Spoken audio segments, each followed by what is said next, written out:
Alright guys, kita kembali lagi dalam Bulletin Gadget untuk minggu ini. So, ini adalah 5 berita yang menarik yang hadir pada minggu ni. Jom kita mulakan.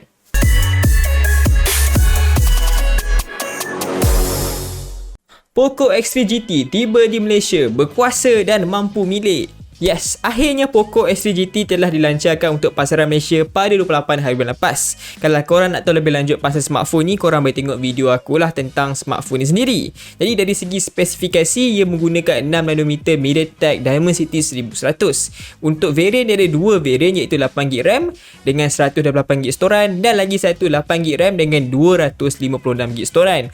Untuk spesifikasi lain, ia mempunyai stereo speaker dengan penyokongan high-res audio dan ada juga Dolby Atmos. Untuk skrin pula, ia mempunyai skrin sebesar 6.6 inci jenis IPS LCD dengan 120Hz refresh rate. So memang sangat smooth lah dia punya skrin ni. Dan untuk kamera pula, ia mempunyai 3 kamera di belakang, iaitu 64MP kamera utama, 8MP kamera ultra wide dan 2MP untuk makro.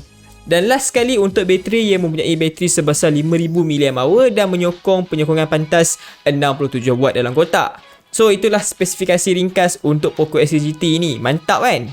Untuk harga, dia ada dua varian macam aku cakap tadi. Untuk varian 8GB RAM dengan 128GB storan, korang boleh dapatkan dia dengan harga RM1,299. Dan untuk varian 8GB RAM dengan 256GB storan, korang boleh dapatkan dia dengan harga RM1,599. Tapi kalau korang nak beli dengan harga lagi murah, korang boleh dapatkan dia 3 Ogos dan 4 Ogos ni dengan tanda harga RM1,199 dan RM1,399. Dan bukan takat tu je, kalau korang menjadi pembeli yang terawal, korang juga akan mendapat free gift yang bernilai sehingga RM169. Jadi, kalau korang nak beli Poco X3 GT ni, aku suggest korang beli masa 3 Ogos dan 4 Ogos ni lah. Kalau tak sold out lah. Pemindahan chats dari iOS ke Android lepas ni lebih mudah. Walaupun kita tahu sekarang ni pemindahan data dari iOS ke Android ataupun Android ke iOS memang mudah, tapi kalau kita tengok dari segi WhatsApp ni chat tu, benda tu agak sukar juga lah nak dilakukan. Tapi apa yang terbarulah daripada 9to5 Google melaporkan bahawa pemindahan mesej perbualan dari iOS ke Android lebih mudah selepas melalui Google Data Restore tu yang dilancarkan baru-baru ni. Melalui laporan tersebut, mereka menjumpai kemas kini baru dalam Data Restore Tool tu, di mana ia membenarkan pengguna memindahkan sejarah perbualan dari iOS ke peranti Android. Sebagai tambahan lagi, nak buat pemindahan ni mudah je. Korang hanya perlu scan QR code je sebelum korang buatlah pemindahan tu. Walau bagaimanapun sekarang ni fungsi tu masih tak keluar lagi. Dia still orang kata apa, development phase. So kita kena tunggulah daripada WhatsApp sendiri bila benda ni nak keluar.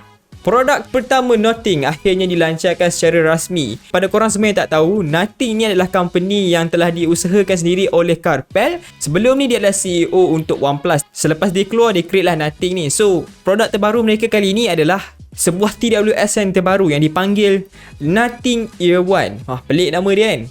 Apa yang menarik pasal TWS ni adalah dia punya rekaan yang lutsina atau orang kata apa, halimunan ni. Pengguna dapat melihat apa yang berada di dalam bekas simpanan tersebut dan juga komponen yang terdapat dalam TWS tersebut. Dari segi spesifikasi, Nothing Ear One ni mempunyai 11.6mm driver yang menyokong Bluetooth 5.2 dengan format kodek SBC dan AAC. Seperti TWS yang lain, Nothing Ear One ni juga ada sokongan untuk gesture. Dan lagi satu TWS juga ada ANC, di mana dia ada dua jenis ANC, iaitu satu untuk persekitaraan yang terlalu bising atau persekitaraan yang lebih senyap. Kalau korang tahu harga dia, Nothing Ear One ni akan dijual dengan tanda harga $99 bersamaan dengan RM420. TWS ni akan dijual pada 45 negara sahaja terlebih dahulu bermula 17 Ogos ni. Telefon Android pertama dengan pengecas tanpa wayar magnetik akan dilancarkan. Sebelum ni ada berita melaporkan lah daripada Gizmo China yang ada satu telefon daripada Realme ni akan menyokong untuk magnetic wireless charging ni. Dan pada baru-baru ni juga, diorang telah keluarkan lah teaser untuk telefon terbaru mereka yang menggunakan teknologi ni. Nama telefon tersebut adalah Realme Flash. Ia mempunyai sistem penghiasan tanpa wayar magnetik seperti mana dilihat pada barisan iPhone 12 tu. Tapi apa yang special pasal Realme Flash ni, dia punya magnetic wireless charging ni lebih pantas daripada Apple 15W tu. Sebagai tambahan juga, telefon ni mempunyai kipas di belakang dia untuk mengurangkan haba apabila tengah charge tu. Jadi Realme Flash ni, kalau kita tengok dari segi spesifikasi yang telah dikeluarkan lah, apa yang kita tahu kan, dia mempunyai skrin jenis melengkung kat tepi. Ia menggunakan Snapdragon 888, menggunakan Realme UI 2.0, mempunyai memori 12GB RAM dengan 256GB storan. So kalau kita tengok dia betul spek dia semua ni, aku rasa Realme Flash ni adalah phone flagship pertama daripada Realme. Yes, aku tahu flagship dah. Maksud aku flagship yang macam premium sikit lah kepada compare macam Realme X2 Pro dulu, lepas tu Realme X50 Pro, yang bagi aku dia flagship tapi flagshipnya agak rendah. Ni maksud aku dia jenis-jenis flagship seperti Mi 11 tu lah, yang pakai skrin padu, ada spek-spek dalaman yang padu. Mungkin Realme Flash ni adalah flagship yang betul-betul flagship daripada Realme lah. So kita tengok sendirilah apa yang menarik mengenai Realme Flash ni nanti. MIUI 13 akan menawarkan fungsi tambah RAM. Pada April yang lalu, Xiaomi sendiri mengatakan mereka akan mengeluarkan kemas kini untuk telefon diorang yang membenarkan untuk menggunakan fungsi tambah RAM ataupun visual RAM. Dikatakan 3GB RAM diberikan kepada pengguna yang mengaktifkan mod ni.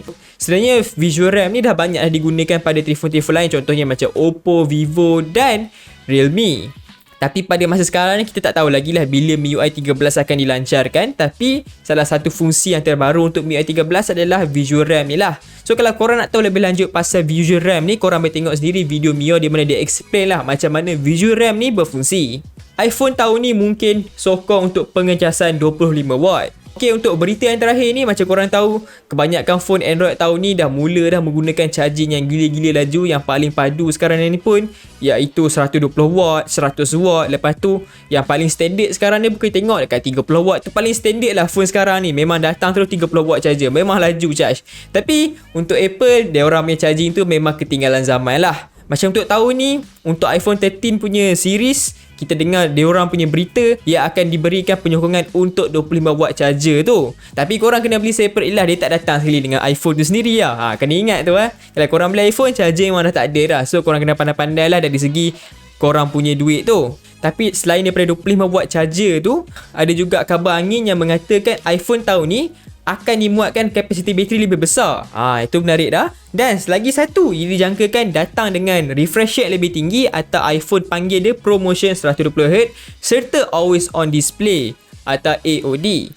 So, kita tengok sendirilah macam mana iPhone 13 tahun ni, adakah dia lebih menarik pada model tahun lepas ataupun tak ada upgrade yang besar sangat compare dengan model tahun lepas. Kita kena tengok sendirilah. Jadi itu saja untuk Bulletin Gadget pada minggu ini. Kita jumpa pada minggu hadapan. Kemungkinan host lain pula. Okay, bye.